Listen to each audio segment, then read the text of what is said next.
What's up, kinfolk? Today I'm going to tell you about redshirting, medical redshirting, hardship waivers, and even greyshirting, and all that's coming up after the bumper. Just snap the damn ball, RJ.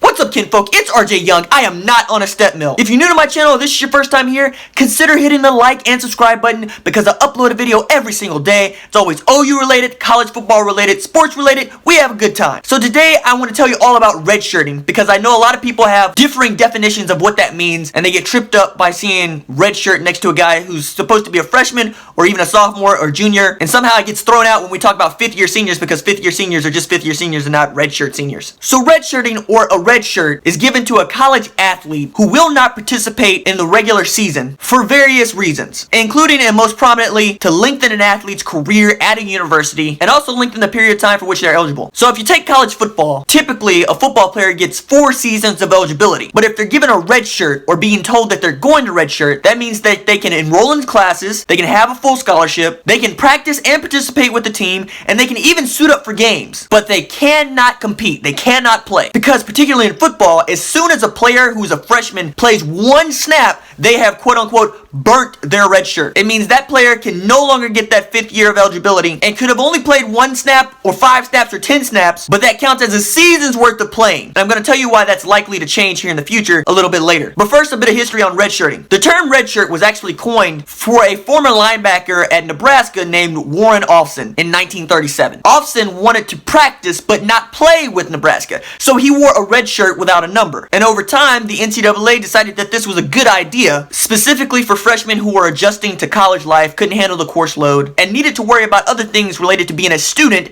than an athlete later in life. But in this modern age of football, usually the reason that a player gets redshirted is so that they can develop physically, put on size, put on weight, get stronger, and physically mature into the kind of body that is better equipped to play college football, especially at a place like Oklahoma, where we're expected to compete for national championships, and you're routinely lining up against absolute freaks and monsters on the other side of the ball, so naturally, you would want to give as many undersized freshmen an opportunity to bulk up as possible. So after a player's true freshman season, in which he did not play, the next season he's referred to as a redshirt freshman. Other examples of redshirting include medical redshirts. These are specialty cases where a player suffers a season-ending injury early in the season, and the university applies for a waiver because this player did not get to participate in most of the season and should be granted a red shirt so that they could play the following season with full eligibility. There's also what's called a hardship waiver, which is granted to athletes who sustain a major injury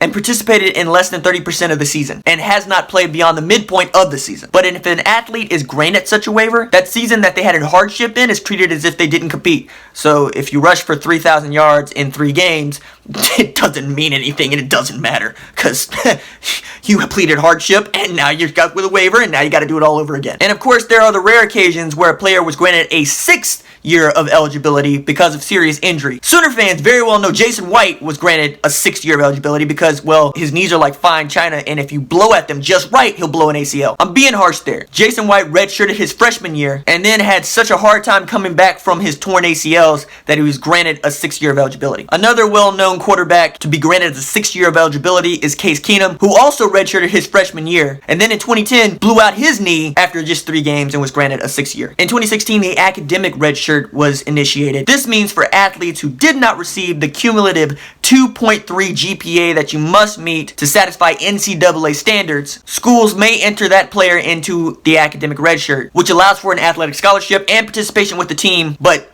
you cannot compete whatsoever. Also means academic redshirts must complete at least 9 credit hours in their first semester and then they can compete the next season. There's also what's called the gray shirt. This is where it's a lot like being a walk-on where you can enroll full-time but you cannot receive a scholarship for that year. This means they're an unofficial member of the team, meaning they can't participate in practices, they can't participate in team functions, and they can't receive financial assistance from the athletic program. Basically what Joe Mixon did that year that he was forced to sit out. Typically this is used for players who are injured right before entering college. That way the team does not have to waste a red shirt on them because inherent in a red shirt is that you might play if you need to play. But if you've blown out both your knees in August, you're not going to be really useful to the team. In which case they may choose to gray shirt you, or what many players do is go somewhere where they will get red shirted and at least get that full athletic scholarship. There's also what's called blueshirting, which something that the New Mexico State Aggies did and predictably Oklahoma State latched onto, which is what is qualified as a recruited student athlete, or what we would call preferred walk-on. This means you never made an official visit, you never met with the school's athletic employees, you never had more than one phone call with the school's athletic employees, and you never received a scholarship offer from this school that you've chosen to attend. I'm shocked that blueshirting is even a thing, but there you are. So this is all important because as recently as January 13th, at the American Football Coaches Association's annual meeting, coaches unanimously voted for a rule change to the redshirt policy. The policy that they have proposed